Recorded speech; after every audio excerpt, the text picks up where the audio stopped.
Sans doute, chaque fois que vous mesurez votre tension artérielle, vos yeux restent-ils fixés uniquement sur le chiffre du haut, n'est-ce pas? S'il dépasse les 140, une angoisse sourde vous étreint et un frisson désagréable parcourt votre corps. S'il est plus bas, vous soupirez de soulagement en vous disant que votre santé est préservée. Pourtant, permettez-moi de vous dire que vous commettez peut-être une erreur de jugement fatale. Je vous invite à considérer attentivement le sujet de notre entretien d'aujourd'hui, car parfois, le tueur silencieux ne réside pas dans la hauteur de la tension artérielle elle-même, mais dans la distance subtile qui sépare ces deux chiffres. Il existe même un scénario encore plus périlleux. Lorsque le chiffre du bas grimpe discrètement, alors que celui du haut continue de feindre une normalité parfaite. Vous vous croyez en bonne santé, mais en réalité, vos vaisseaux sanguins endurent une pression colossale, invisible à l'œil nu. Mais attendez, ne cédez pas à la panique, ce n'est pas dans notre philosophie. Avoir une valeur anormale aujourd'hui ne signifie pas que vous ferez un malaise demain. La médecine a découvert une vérité fondamentale. Le chiffre à surveiller évolue avec votre âge, tout comme nos goûts changent avec le temps. Ce qui est considéré comme normal à la trentaine peut devenir un signal d'alarme à 60 ans. Il est fort possible que, durant tout ce temps, vous ayez mal interprété la mélodie jouée par votre corps. Bonjour, chers amis, je suis le docteur Philippe Moreau. Dans la discussion d'aujourd'hui, je vais vous expliquer avec précision quel est réellement le chiffre qui décide de la longévité de votre cœur. C'est pourquoi j'espère que vous serez très attentifs et que vous écouterez avec soin, car les conseils de vie que je m'apprête à partager pourraient vous éviter une erreur regrettable que beaucoup ne découvrent que lorsqu'il est déjà trop tard. Pourquoi y a-t-il deux chiffres? Pourquoi pas un seul? La plupart des patients reçoivent le résultat et hochent la tête poliment, mais personne ne pose cette question essentielle. Et c'est là que réside le malentendu, car la réponse est la clé qui ouvre les portes d'une santé durable. Pour comprendre, oublions le jargon médical aride.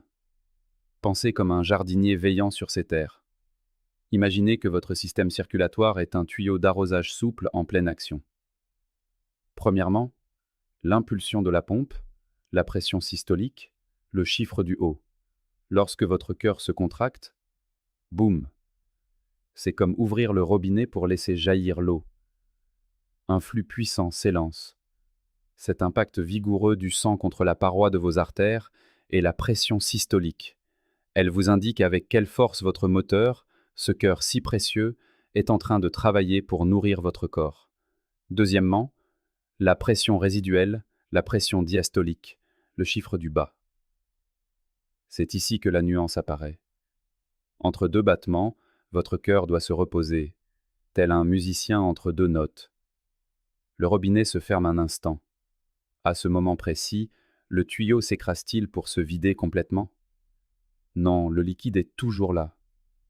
Il subsiste une pression qui maintient les parois tendues. Cette pression de repos, c'est la diastolique. Alors, qu'est-ce qui fait augmenter ce chiffre inférieur? Imaginez que vous placiez votre pouce pour obstruer partiellement la sortie du tuyau d'arrosage. L'eau se bloque et la pression monte en amont, n'est-ce pas? Votre corps fonctionne avec la même logique. Si les petites artères se contractent à cause du stress ou de l'inflammation, le sang circule mal. C'est la résistance. Ou bien, si votre aorte perd sa souplesse naturelle pour devenir rigide, la pression s'envole. C'est là que commencent les véritables désagréments. Vous pouvez avoir un cœur vaillant, mais si la tuyauterie est étroite ou rigide, votre cœur devra travailler 2 fois plus pour vaincre cette résistance inutile. Comprendre cette différence est vital, car l'hypertension causée par la contraction des vaisseaux nécessite une approche totalement différente de celle causée par le vieillissement des artères.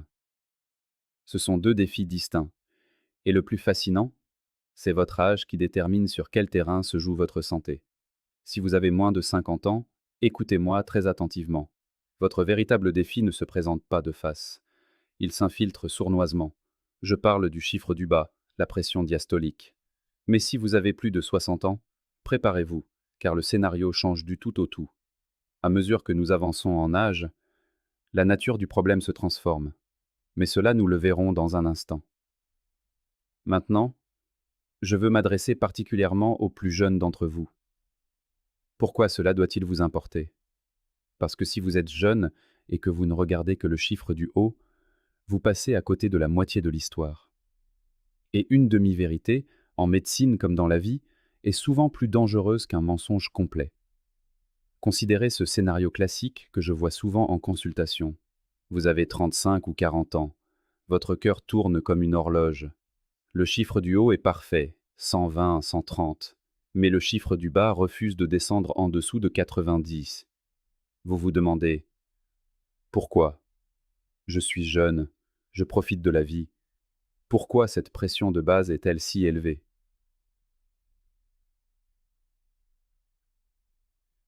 Pour déchiffrer ce mystère, revenons à notre image du jardin.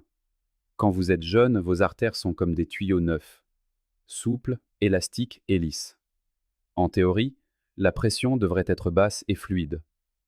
Alors, pourquoi augmente-t-elle? La seule réponse est la suivante.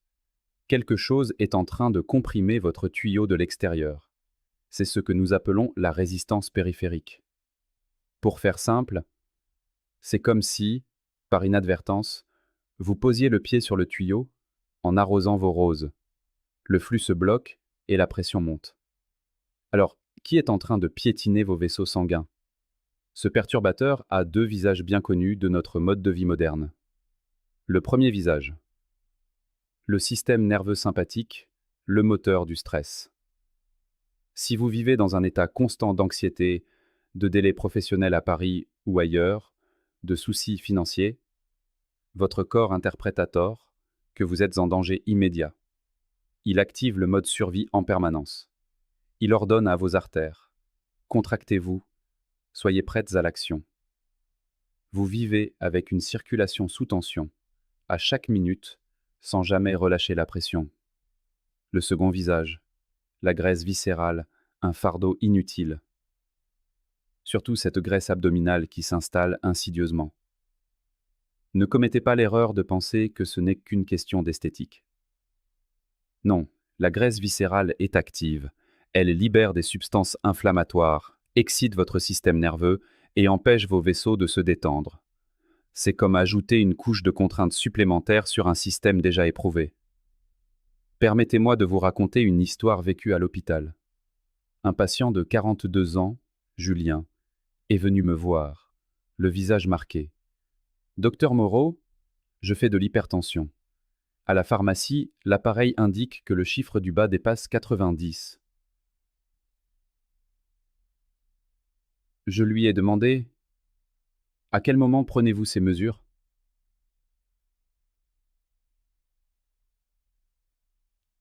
Il m'a répondu: juste après le bureau, je passe vérifier en rentrant.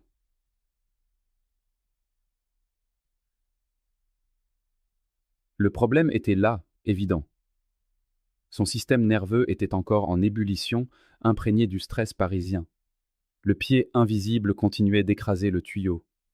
Je l'ai invité à s'asseoir, à fermer les yeux, à relâcher ses épaules et à respirer profondément pendant 5 minutes. Le résultat? La pression diastolique a chuté de 94 à 80. Parfaite. Il ne souffrait pas d'une maladie, mais d'un stress chronique. Son corps avait simplement oublié l'art de la détente. Il m'a demandé: alors, est-ce dangereux, docteur? La réponse est nuancée. Cela n'explose pas immédiatement, mais cela use prématurément. Le corps est résistant. Mais si vous maintenez cette tension jour et nuit, année après année, le flux sous pression commencera à éroder la paroi délicate de vos vaisseaux, l'endothélium. Ces micro-blessures deviennent le lit de problèmes futurs, bien plus sérieux. Mais voici la bonne nouvelle, et elle est réjouissante. Comme vous êtes encore jeune, vos artères sont encore souples, elles ne sont pas figées. Cette situation est complètement réversible. Vous avez encore toute la latitude pour retrouver l'équilibre. Tout ce qu'il vous faut, c'est apprendre à lever ce pied qui écrase le tuyau. Comment? en cultivant le calme, en allégeant votre silhouette, en dormant mieux. Lorsque vous le ferez, les vaisseaux se dilateront naturellement et ce chiffre obstiné reviendra à la normale. Votre santé est encore entre vos mains. Cependant, si vous avez déjà dépassé 55 ou 60 ans, je vous en prie, changeons de perspective. Dans votre cas, le scénario est différent et demande une autre sagesse. Le problème n'est plus tant le stress extérieur. Le problème est que la nature même de vos artères a évolué avec le temps. Avec le passage des années, vos artères ont perdu un peu de leur précieuse élasticité. Ce ne sont plus ces tubes souples de la jeunesse. Elles sont devenues plus fermes, moins complaisantes. Voici le véritable défi de la maturité, la rigidité artérielle.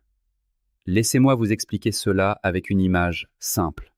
Pensez à l'aorte, la grande artère qui part du cœur, comme à un amortisseur de qualité.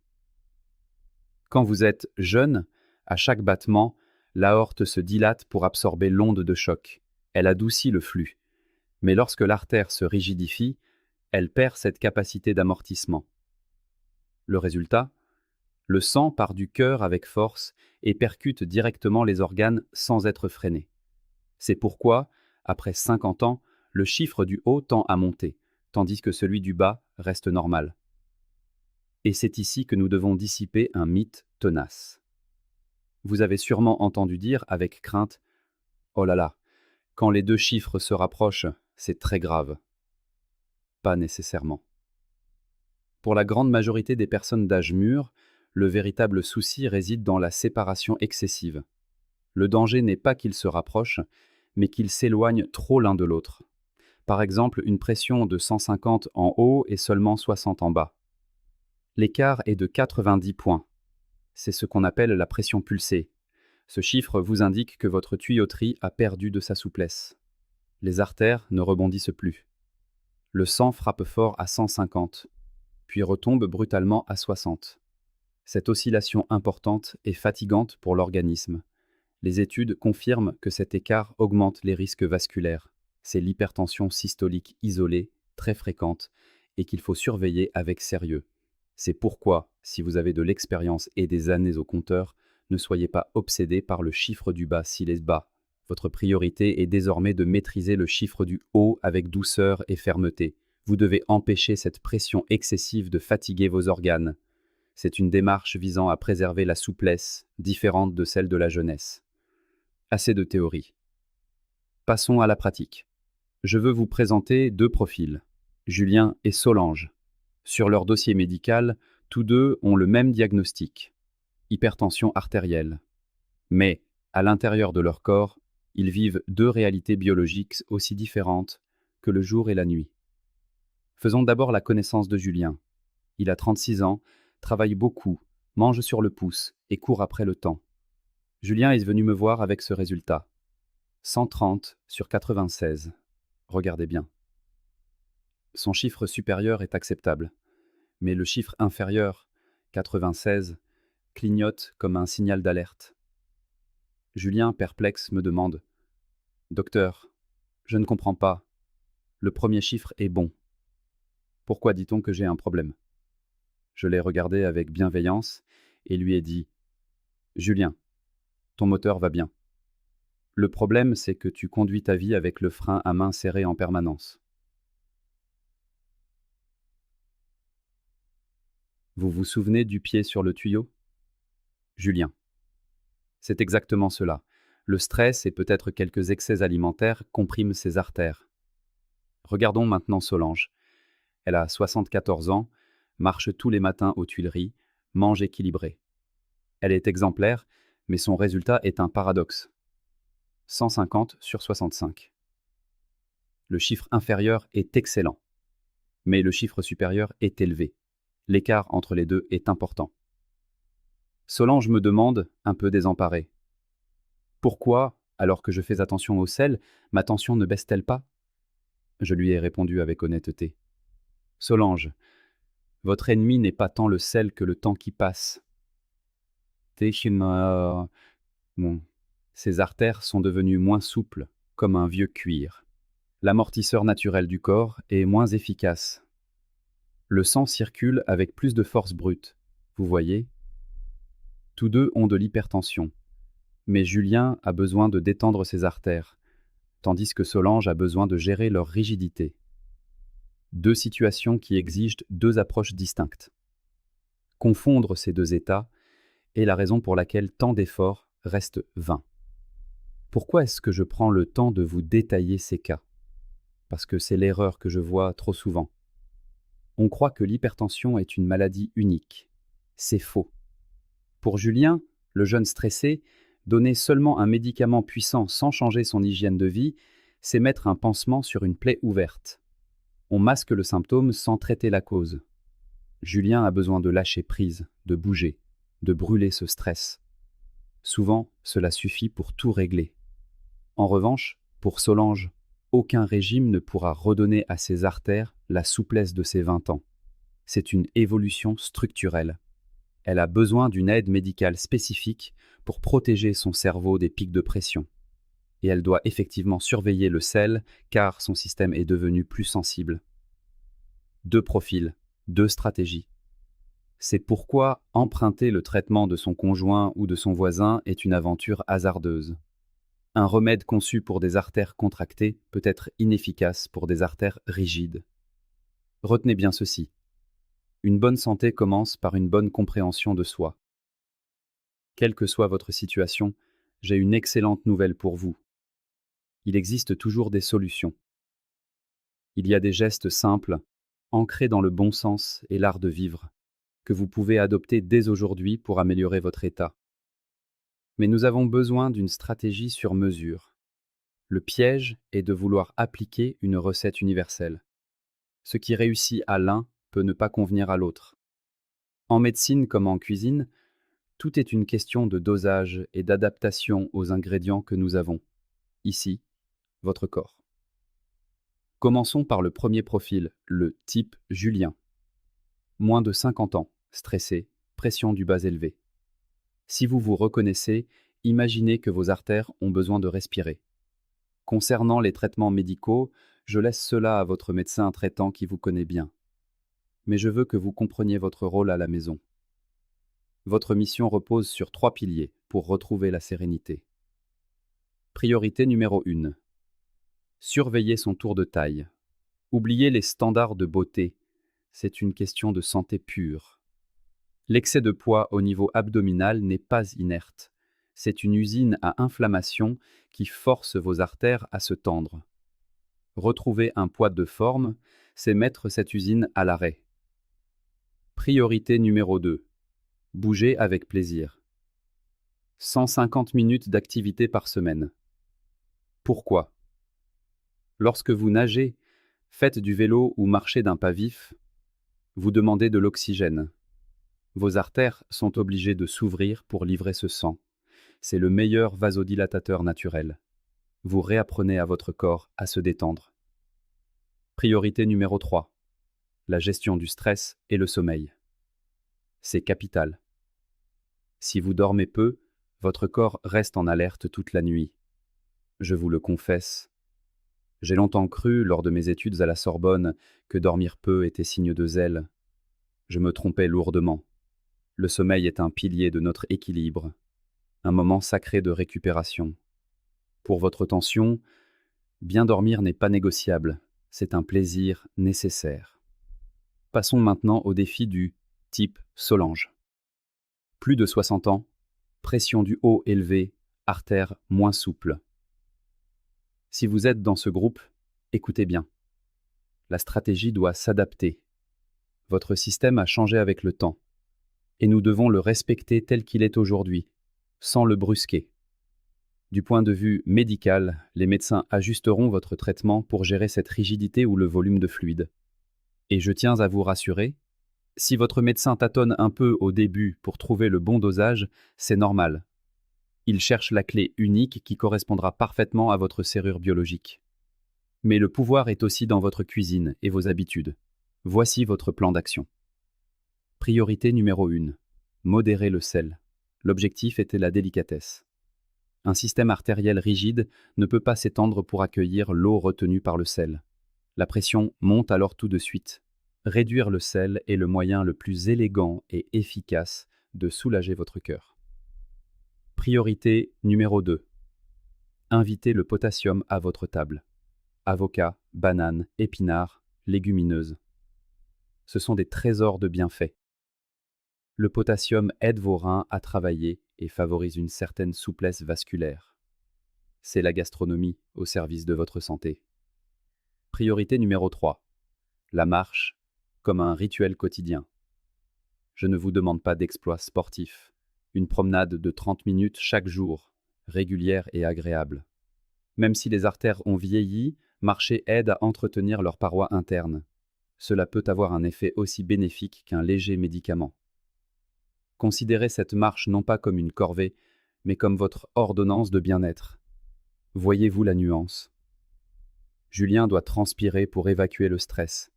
Solange doit savourer des plats peu salés et marcher pour s'oxygéner. Comprendre cette subtilité marque la différence entre subir sa santé et en devenir l'acteur principal. C'est là notre véritable objectif. Mais ne nous quittez pas tout de suite. J'aimerais que vous gardiez en tête une boussole simple pour avancer l'esprit léger.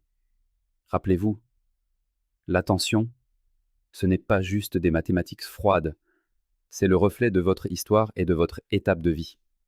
Si vous avez moins de 50 ans, surveillez le chiffre du bas. C'est le signe que vous devez peut-être ralentir le rythme et respirer. La bonne nouvelle, c'est que vous pouvez inverser la tendance en changeant simplement vos habitudes.